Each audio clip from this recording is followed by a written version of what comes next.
Assalamualaikum warahmatullahi wabarakatuh. Kami dari kelompok 9 yang beranggotakan saya Alaska Dubi Prastia nomor absen 7.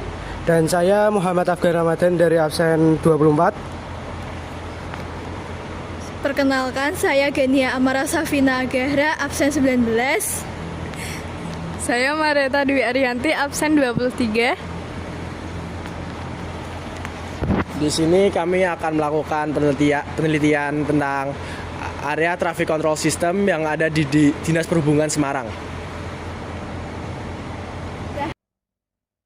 Sebelumnya ya Pak, Assalamualaikum warahmatullahi wabarakatuh. Permisi, kami dari perwakilan dari SMA 6 ingin menjalankan tugas dari guru kami, yaitu mengenal sistem dalam dinas perhubungan ini.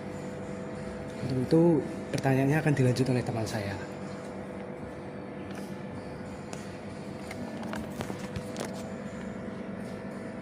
Pertanyaan pertama, bagaimana deskripsi umum mengenai Dinas Perhubungan Kota Semarang meliputi alamat instansi, kepala, serta jumlah pegawai?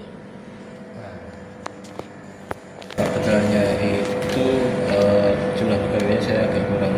Nanti pakai Google aja ya. Kalau di sini kepalanya masih pakai karena kemarin ada perpindahan tugas, jadi masih pakai PLT aktif. Terus alamatnya kami ada di Jalan Nambah Ajarannya nomor 5 Semarang.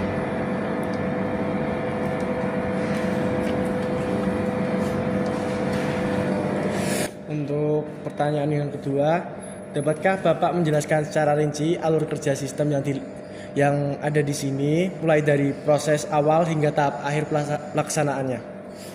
Oke, secara simpel ya. Jadi kita itu yang berhubungan khususnya di bidang lalu lintas itu ada seksi pelengkapan jalan. Kita mempunyai, kalau yang sistem yang ada sekarang ini berarti sistem ATCS, itu area traffic control system. Itu sebuah sistem yang digunakan untuk melakukan manajemen rekayasa lalu lintas. Jadi kalau misalnya selama ini yang teman-teman lihat mungkin di jalan itu ada lampu traffic light, sebetulnya itu bisa dikendalikan dari sini. Jadi sistemnya kami nanti mengendalikan volume kendaraan di setiap simpang dan menjaganya biar lalu lintas, bagaimana caranya biar semua titik lalu lintas tuh nggak ada yang terlalu banyak kendaraannya dan nggak macet. Jadi kita bertanggung jawab untuk manajemen itu. Untuk pertanyaan yang selanjutnya, untuk Dinas Perhubungan ini bergerak di bidang apa saja? Kita khususnya lebih spesifik ke lalu lintas ya. Memang Dinas Perhubungan itu diembangi amanah untuk sebagai regulator untuk lalu lintasnya. Kita di sini ada bidang lalu lintas sendiri. Ini dari pelengkapan jalannya, traffic light, terus kalau misalnya ada gason di situ, pembatas jalan, terus rambu lalu lintas, itu ada bidang lalu lintas. Terus ada lagi bidang angkutan, itu untuk menangani baik angkutan barang maupun angkutan orang. Terus ada bidang lain lagi, itu bidang parkir, itu untuk menangani perparkiran, khususnya retribusi ya. Terus bidang daltip itu bisa dibilang pengendalian lalu lintasnya. Itu mereka lebih bertugas untuk menangani kalau misalnya ada permasalahan lalu lintas, membantu jajaran kepolisian. Terus ada lagi kita ada apa itu UPT sama BLU, itu ada BLU-nya yang Trans Semarang, itu nanti tugasnya di Trans Semarangnya yang sekarang sudah ada. Terus bidang lainnya ada UPT terminal sama UPT ya. Yang terminal itu nanti mengurusi terminalnya. Terus kalau yang pengujian kendaraan itu kendaraan layak uji, mereka melakukan itu tugasnya di situ. Untuk yang selanjutnya, apa peran dan tanggung jawab Dinas Perhubungan Kota Semarang dalam pengelolaan serta pengawasan dalam sistem ini? Kalau dinas perhubungan memang kita sebenarnya sebagai regulator ya. Regulator itu yang mengeluarkan aturan, yang mengeluarkan rambu. Kita nggak ada tugas khusus untuk melakukan penindakan sebetulnya, tapi kita bisa membantu itu. Terus dengan sistem ini tanggung jawabnya kita itu menjaga lalu lintas. Jadi bagaimana caranya nanti Kota Semarang itu kalau dilihat di map tuh hijau semua gitu. Nggak ada yang macet, nggak ada yang merah. Jadi, kita lebih ke menjaga itu sih, ke manajemen lalu lintasnya. Untuk yang selanjutnya, bagaimana struktur organisasi dari Dinas Perhubungan atau bagian atau bidang apa yang bertanggung jawab langsung terhadap operasional ATCS? Kalau strukturnya ATCS ada di bawah tadi di bidang lalu lintas, terus di bawah seksi perlengkapan jalan. Jadi memang di bagian itu.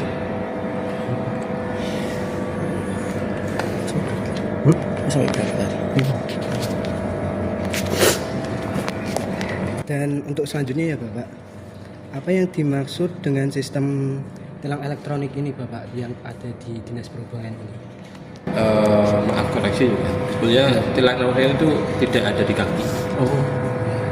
Tilang elektronik itu ada di lantas Polda sama Polres. Memang kita nggak bisa melakukan penilangan ya, karena memang penilangan itu tugas dari kepolisian, bukan dari Dinas Perhubungan. Jadi kalau misalnya ada pelanggaran, kita boleh membantu kepolisian untuk bisa dibilang gitu, tapi kita tidak bisa menilang. Yang menilang hanya bisa dari kepolisian. Mungkin itu tidak berani saya jawab. Tidak. Itu ganti ini. Kalau yang atlet mungkin di skip aja. Gunakan dulu ATCS saja. Dan untuk pertanyaan selanjutnya ya Bapak, perangkat dan teknologi apa yang digunakan dalam sistem ATCS saja? Oke, kalau perangkatnya cukup banyak yang kita pakai. Yang pertama memang untuk kontrol lalu lintasnya kita pakai itu sistem logical, pakai bisa dibilang pakai PLC gitu. Nanti mungkin teman-teman bisa lebih dalam lagi. Itu memang prosesor data dasar lalu lintasnya nanti dan lampu lalu lintasnya. Di itu nanti ada satu kontrol lagi, itu kontrol untuk manajemennya. Di situ ada CCTV, di situ ada perangkat jaringan, itu yang untuk menghubungkan traffic light yang ada dengan server di sini. Terus antara perangkat kedua itu ada jaringan FO, fiber optik. Jaringan fiber optik nanti dari setiap simpang ini ditarik fiber optik ke tempat kami di sisi room ini, di servernya.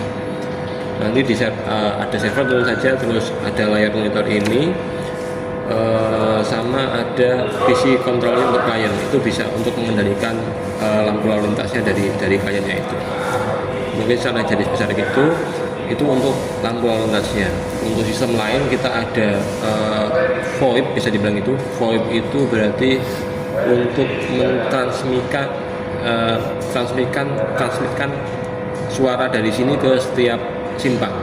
Jadi nanti kalau misalnya ada pelanggaran atau ada pengumuman dari kami, itu kami bisa menyebarkan informasinya ke setiap simpang ini. Terus mungkin sistem kameranya sih. Kamera tadi ya. Itu kamera kita ada beberapa jenis. Yang pertama itu kamera fix, yang kedua kamera PTZ. PTZ itu yang bisa berputar itu. Terus kamera fix juga ada yang bisa buat counting seperti ini. Ini bisa buat menghitung kendaraan, terus mendeteksi kendaraannya itu warna apa, mereknya apa, terus kalau misalnya yang berboncengan dibonceng berapa gitu bisa dilihat dari situ. Mungkin itu.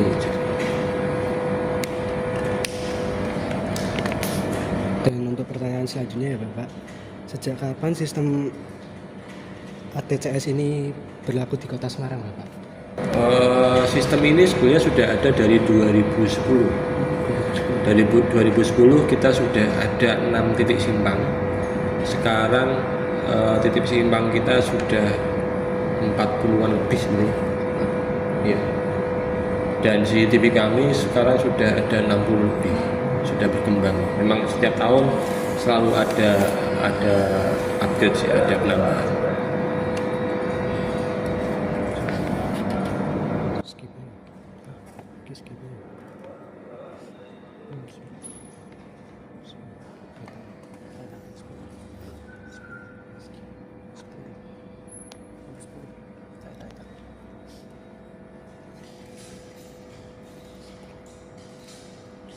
Untuk pertanyaan berikutnya, apa saja kendala yang dihadapi dalam penerapan sistem ATCS dan upaya apa yang dilakukan untuk mengatasi kendala tersebut?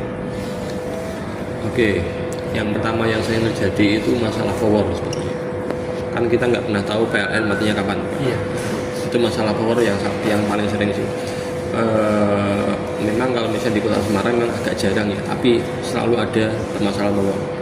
Yang dimana biasanya kalau misalnya kita nggak antisipasi itu traffic light langsung mati.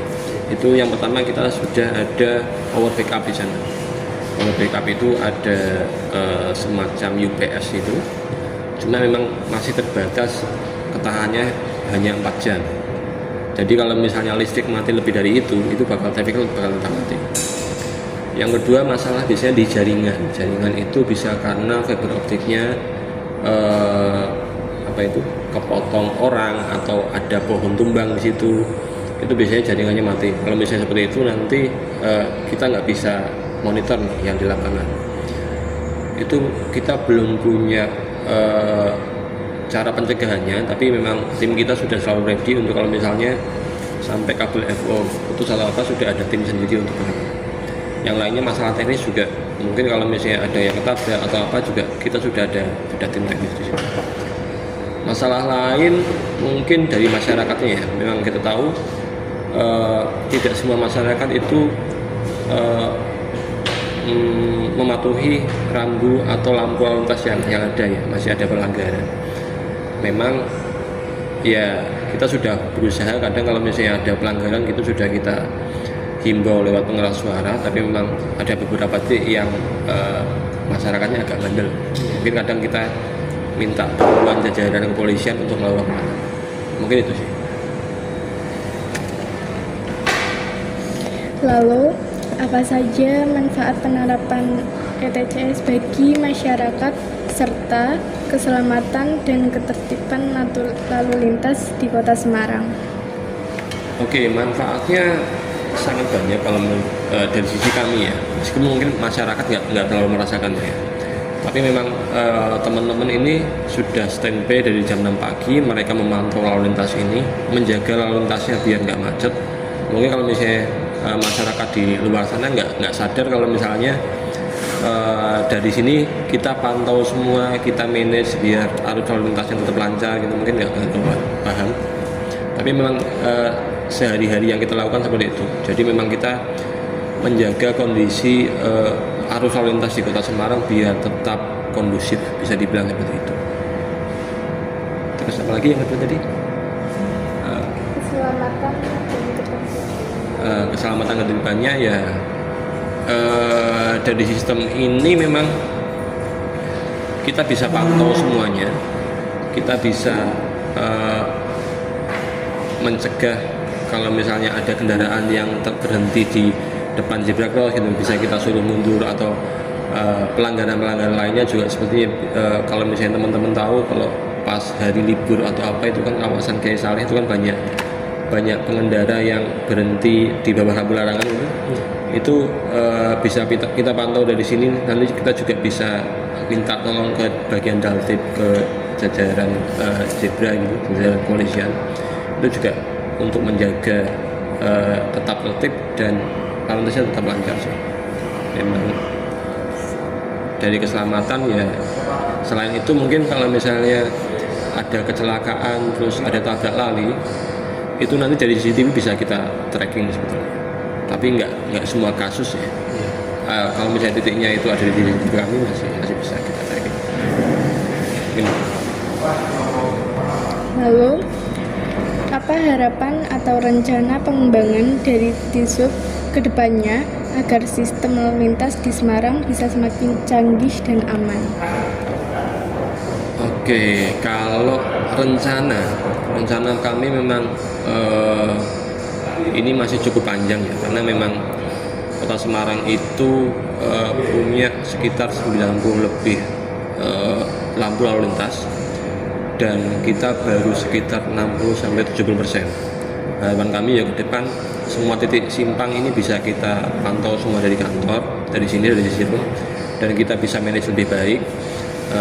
Sama penambahan titik CCTV terutamanya itu juga selain juga untuk memantau lalu lintas ini juga untuk tadi kalau misalnya ada tindakan kriminal di situ kita juga bisa pantau. Terus harapannya ke depan masyarakat semakin tertib saja sih. Jadi kalau lampunya sudah merah ya berhenti gitu, kalau misalnya hijau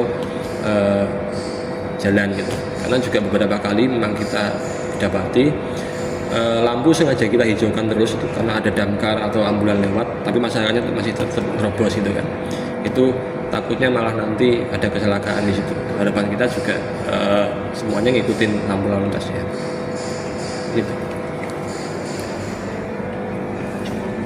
Untuk penerapan ATCS ini bagaimana bentuk kerjasama antara pihak Dinas Perhubungan dengan kepolisian agar sistemnya bisa berjalan beriringan? Kalau kerjasama kita memang selama ini juga sudah berjalan, baik dari tim patwalnya, pengawalan, atau tim penegakannya. Kalau misalnya sampai ada pengendara yang sudah kita ingatkan tapi mereka masih ngeyel, kita juga biasanya masih minta bantuan ke mereka ya. Atau kalau misalnya ada gangguan lalu lintas nih, ada yang mogok atau apa, dari kepolisian juga biasanya kita minta bantuan buat melakukan pengaturan di lapangan. Mungkin seperti itu. Saya itu juga kalau misalnya traffic light dari PLN mati lebih dari 4 jam nih, kan akhirnya traffic lightnya mati kan. Itu juga biasanya kita minta bantuan ke kepolisian untuk melakukan pengaturan manual. Mungkin itu.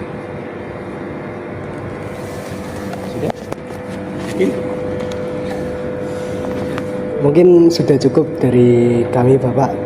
Terima kasih atas waktunya dan meluangkan waktunya untuk menemani kami wawancara.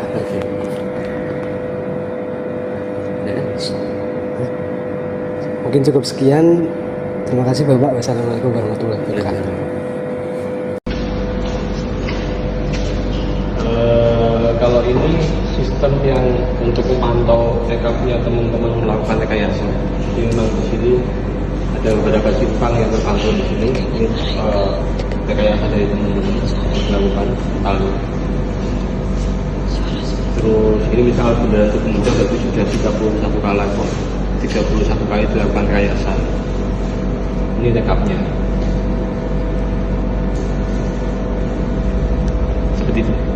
Ya. Kalau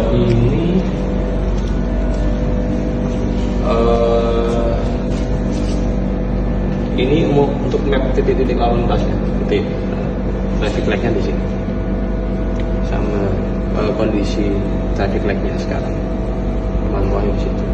Terus beberapa simpang sudah bisa kita monitor untuk misal motor yang melintas jam 15 sampai 16 ini ada 1.300 gitu. Jadi untuk menghitung kendaraan yang melintas di situ. Cut dulu. Tunggu. Controller untuk mengendalikan lalu lintasnya. Jadi nanti ada layar satunya biasanya ini buat CCTV-nya untuk area itu. Terus yang di sana untuk mengendalikan lampu lalu lintasnya. Ini kalau misalnya mau dibuat hijau terus gitu atau dibuat merah terus dari sini. Ini pengontrolnya. Itu ada detikannya, itu full cycle dari masing-masing simpang. AI kita.